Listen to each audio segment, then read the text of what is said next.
Assalamu alaikum wa rahmatullahi wa barakatuh. Welcome back, brothers and sisters. This video is going to be very entertaining. We are still talking about the outstanding ignorance that Jay Smith and his team are spewing on the topic of the preservation of the Quran. In this video, inshallah, we'll be talking about this. This is a picture of the 26 different Arabic Qurans, which were hidden by Muslim scholars for centuries and were finally discovered by the legendary Hatun Tash. It all has to do with one girl who's about 5'2" named Hatun. Hatun is the one that blew this all open. You have to give her complete credit for this. And this is why Hatun Tash, you got to give her credit. She's found something back in 2014 that no one else bothered to look at. And for those who don't know or don't remember who this genius lady is, this might be memory refreshing. They want to know what people write from the original language. And even though our earliest complete New Testament is from 325. Yup, I'm sure everyone now recognize her. Of course, this topic is going to be very lengthy, so I will divide this video into several parts. And this first part is going to be a good illustration of chapter 62 verse 5 of the Quran. مثل الذين حملوا التوراة ثم لم يحملوها كمثل الحمار يحمل أسفارا بئس مثل القوم الذين كذبوا بآيات الله والله لا يهدي القوم الظالمين. Let's now begin the story of the legendary Hatun Tash. And if you're a supporter of this lady, I suggest you stop watching and get back to your bubble, because this video is going to make you cringe. Bismillah ar-Rahman ar-Rahim. Then in 2013 and 2014, one of my colleagues, Hatun Tash. Have I ever talked about Hatun Tash? I think I did last year. She needed to get an Arab Quran. And so she went to the local bookstore and she said, could you please sell me an Arab Quran? They said, which one? She said, what do you mean, which one? She said, which Arabic Quran do you want? She said, well, there's only one Arabic Quran. The Hafs. They said, no. We have the Warsh here, we have the Qalun here, we have the Al-Dudi here. She says, what? There is more than one? So she bought them all and brought them back to London. She came up with 26 of them. Hatun and I decided to take these 26 Qurans. She was finding these Qurans in Morocco. She found them in Jordan. She found them in Yemen. She started asking people, whenever you're in these cities, go to the store. I need to get Al-Dudi. I need to get Qalun. I need to get Khalaf. Could you please get for me Kasai? Could you please get for me Ibn Amir? Could you please get me for Ibn Amar?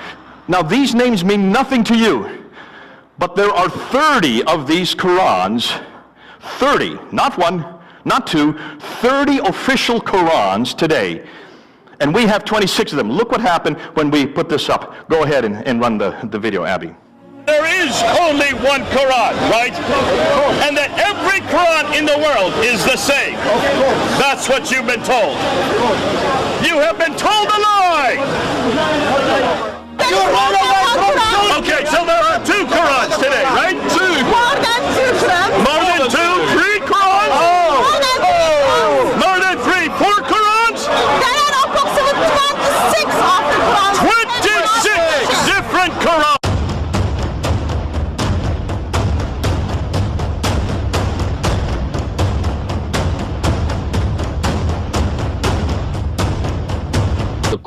And by the time 2015 rolled around, 2016, she had 26 of these different Qurans.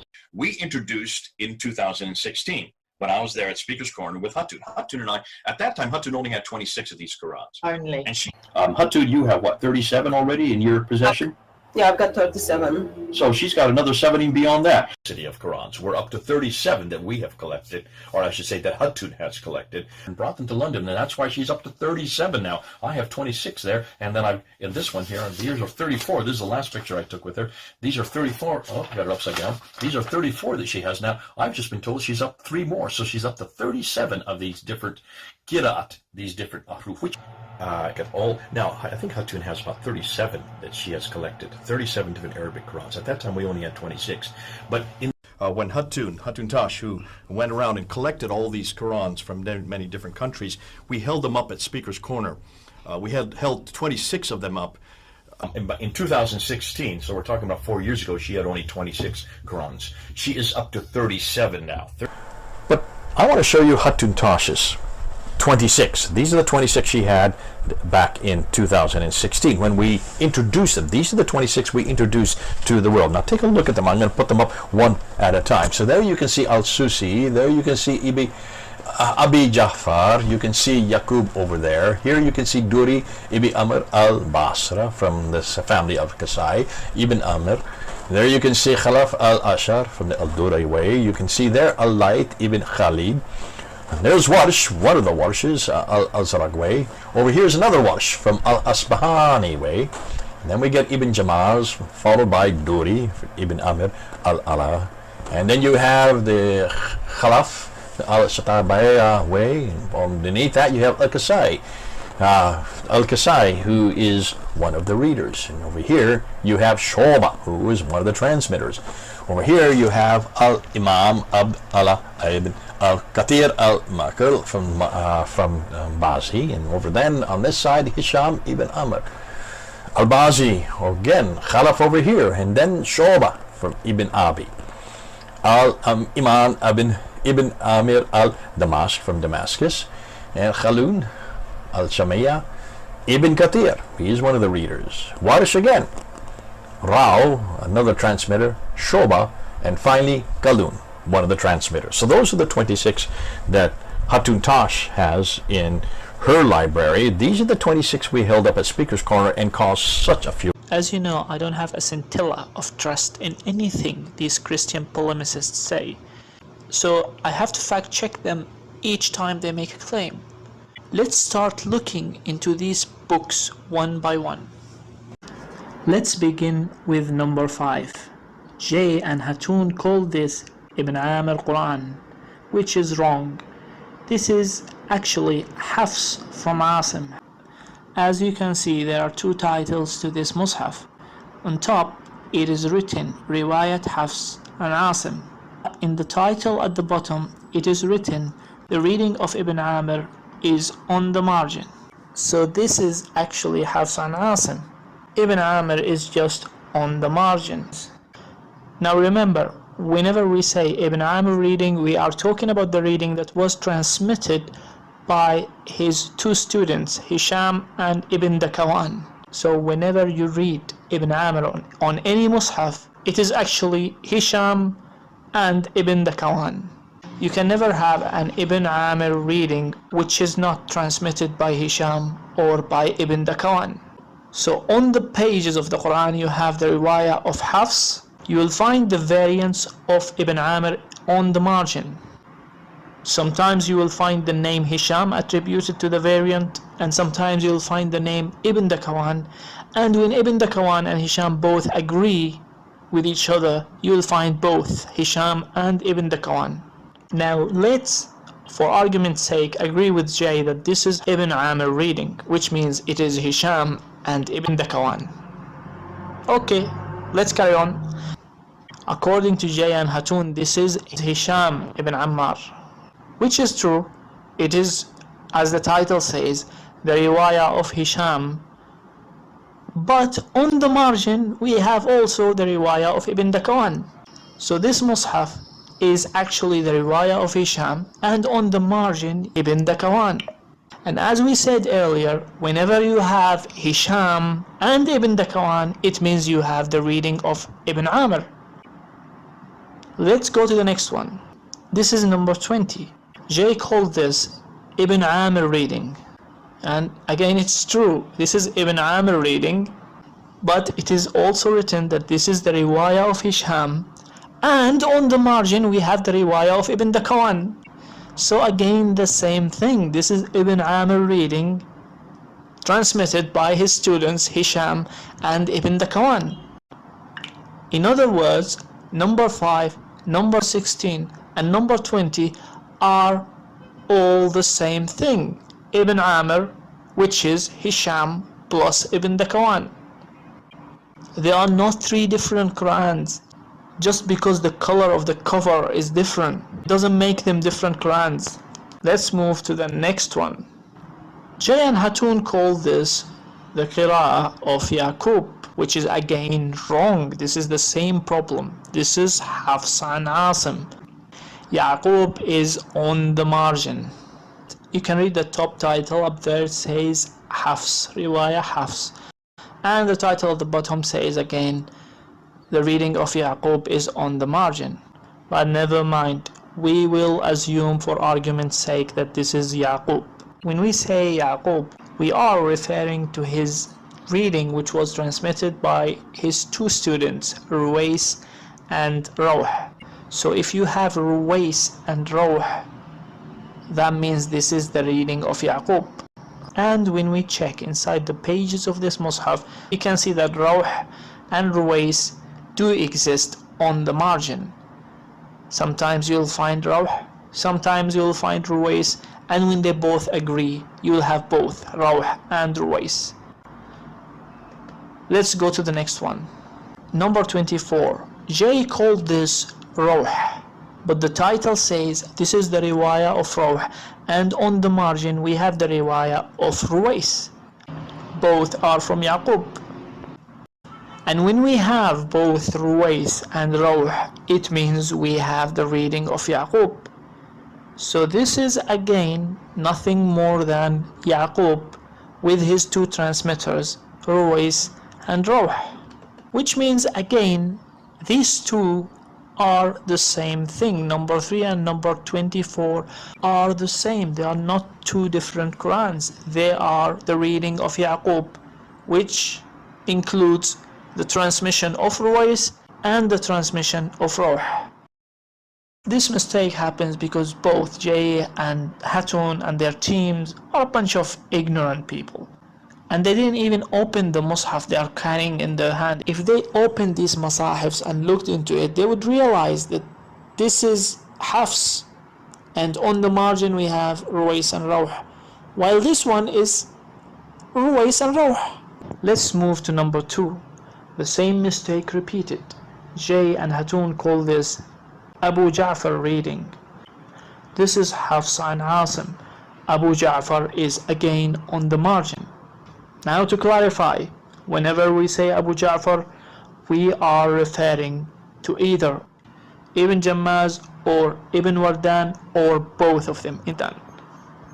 Let's get going. This is number 10, and Jay, this time he picked the top title, which is Ibn Jammaz. But remember, at the bottom we have a title which says Ibn Wardan Riwayah is on the margin, which means that this Mus'haf number 10 is nothing more than Ibn Jammaz plus Ibn Wardan. So again, number 10 and number 2 are both Ibn Jammaz plus Ibn Wardan. Both are Abu Ja'far. They are not two different Qur'ans. Astaghfirullah al-Azim. Astaghfirullah al-Azim. Let's go to the next one. This is number 22. Again, the same mistake. Jay and Hatun call this Ibn Kathir.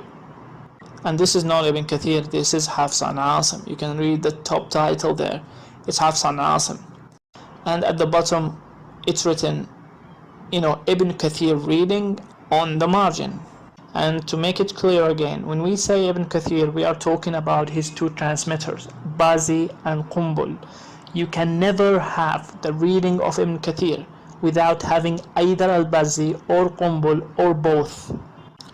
So let's assume for argument's sake that this is not Hafs and Asim and this is the reading of Ibn Kathir. Let's go to the next one. Number 17.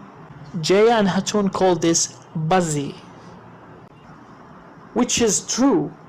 The top title say this is the riwayah of Al-Bazi, but we have at the bottom, we have the title at the bottom. It says Qumbul riwayah is on the margin. So in reality, this is also Ibn Kathir because it includes Bazi and Qumbul, and we have already said that whenever we say Ibn Kathir reading, we are talking about either Bazi or Qumbul or both of them.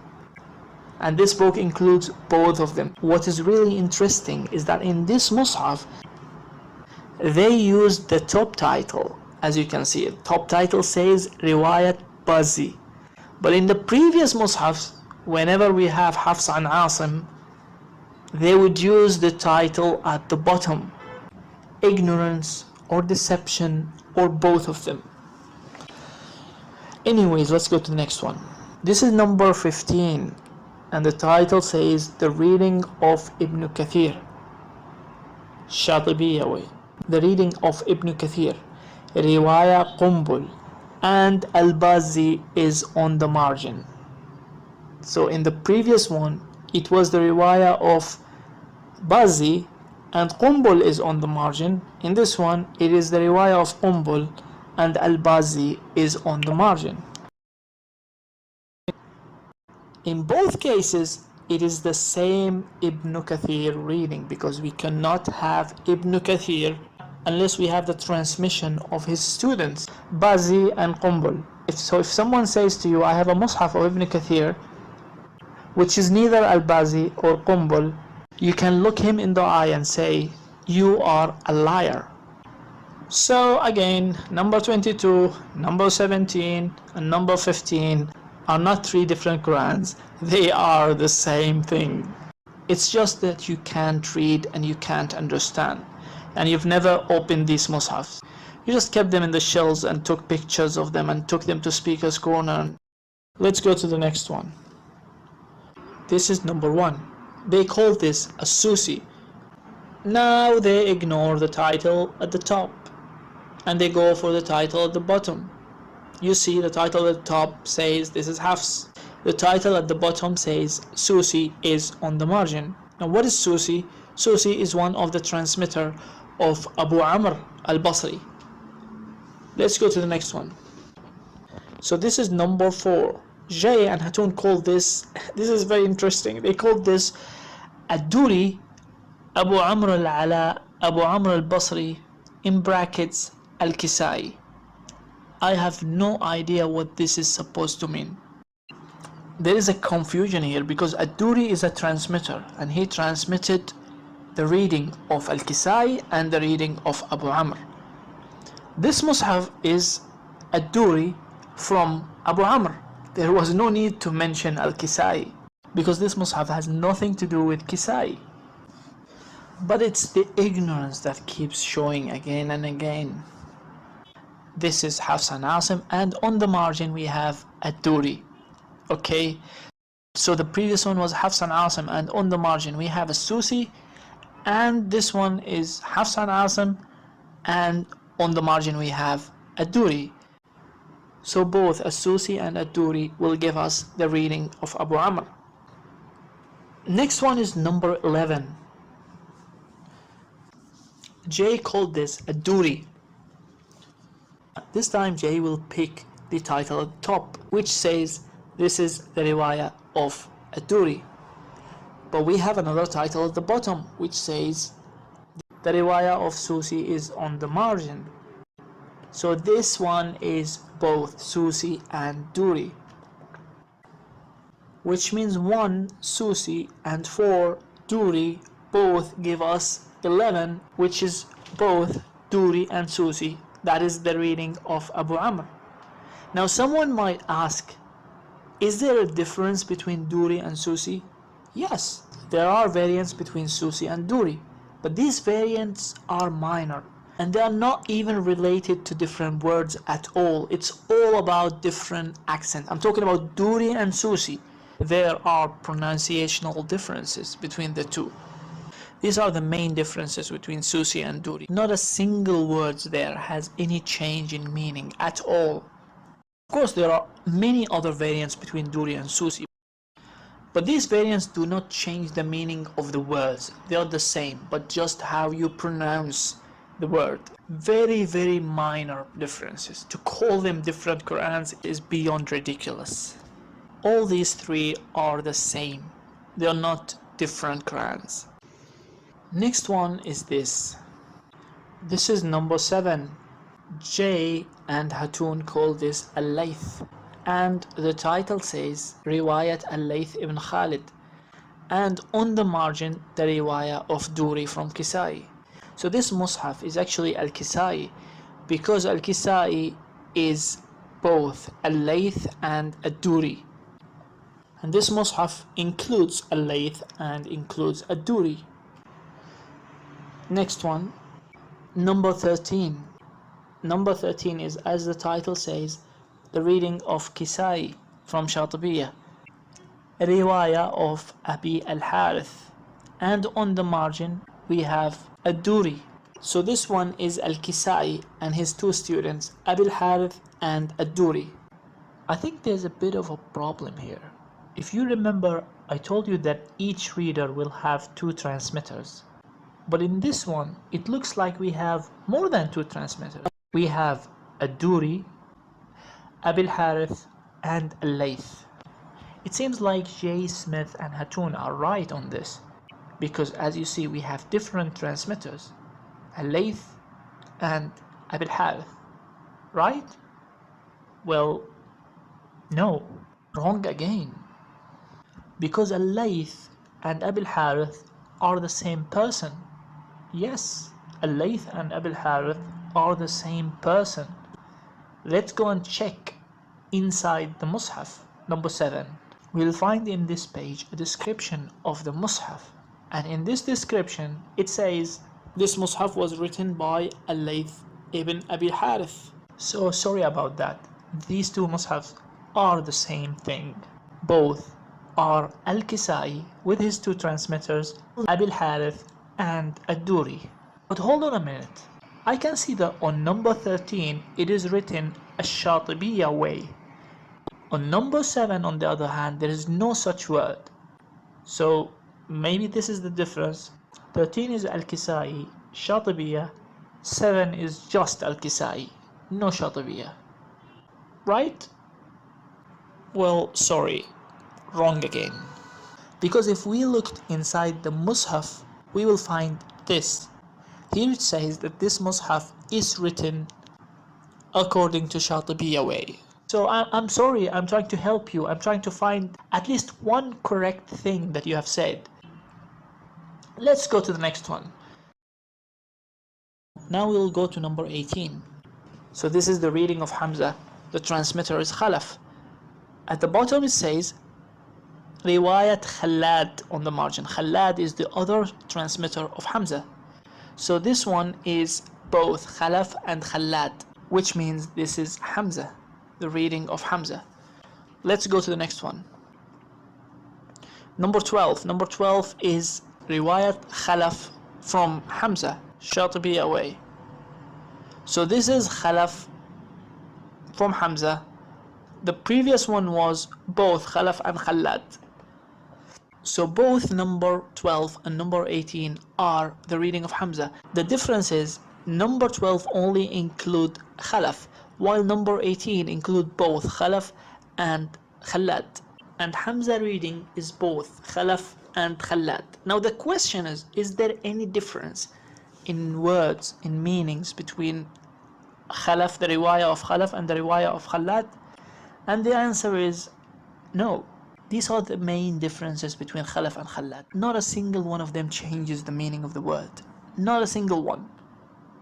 So we conclude that number 18 and number 12 again are the same thing. There is no difference. Now we will go to number 26 and number 21 directly. Both of these mushafs are called Qalun by J. Smith, and this is right. They are Qalun. This is Qalun. Number 21 is Qalun. Number 26 is Qalun. The question is, what is the difference between these two? Did they show you any difference between these two? It's been 4 years now since they held them up at Speaker's Corner in 2016.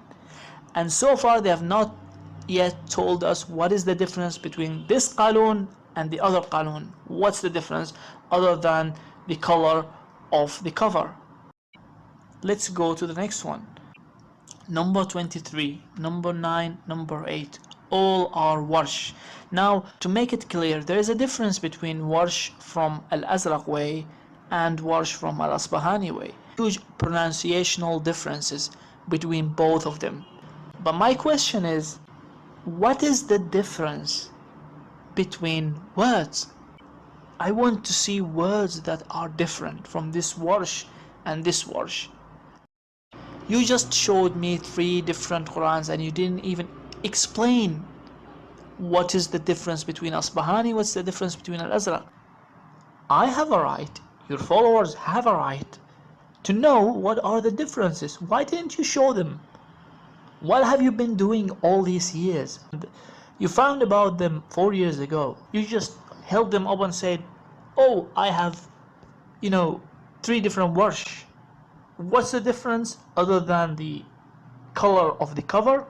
Well, this is Azraq, this is Asbahani. Okay, so what's the difference between Azraq and Asbahani?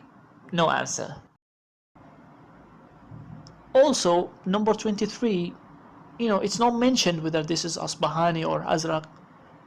So why is it there?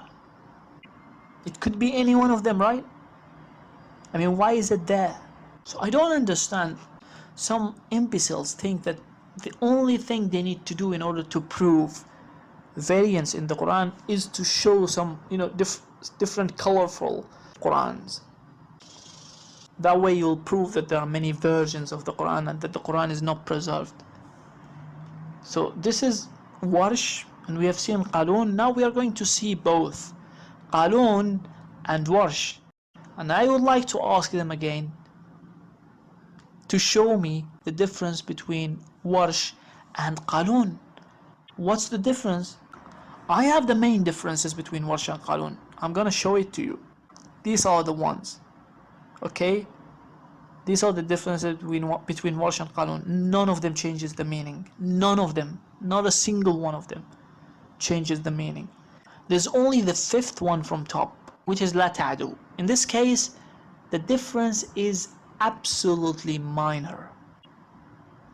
And in this context, it does not change the meaning at all. It gives the same meaning. So this is the only difference between what you call different versions of Quran. Between these 5, there's only a difference of 1 word. The next one is this, number 25. Again, the same problem. They call this Shu'bah, while this is Hafs and Asim. Shu'bah is on the margin, but we will accept it for argument's sake. This is Shu'bah. But if this is Shu'bah, then what is the difference between this one and the other 2, number 14 and number 19? Both of them are Shu'bah. All the 3 are Shu'bah. So what is the difference? Just because on number 14 it's written Shatibiyah, for example? No, that's wrong. All of them are Shatibiyah. In some cases, it is mentioned on the cover that this is Shatibiyah, and in other cases, it is mentioned in the last pages of the Mus'haf, as we have seen in the previous examples.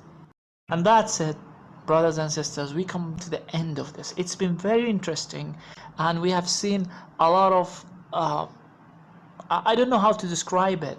I can't believe that people who are treated as experts on Islam, on the Quran, can get all these mistakes. I'm sure many of the followers of J. Smith and Hatun would be completely frustrated when they see this.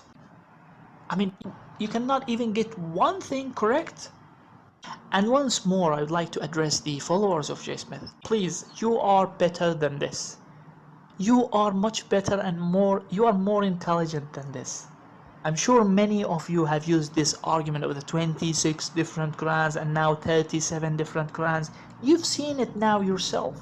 Please have some respect for your mind, for your brain. Your brain is a gift from God. Use it in a positive way.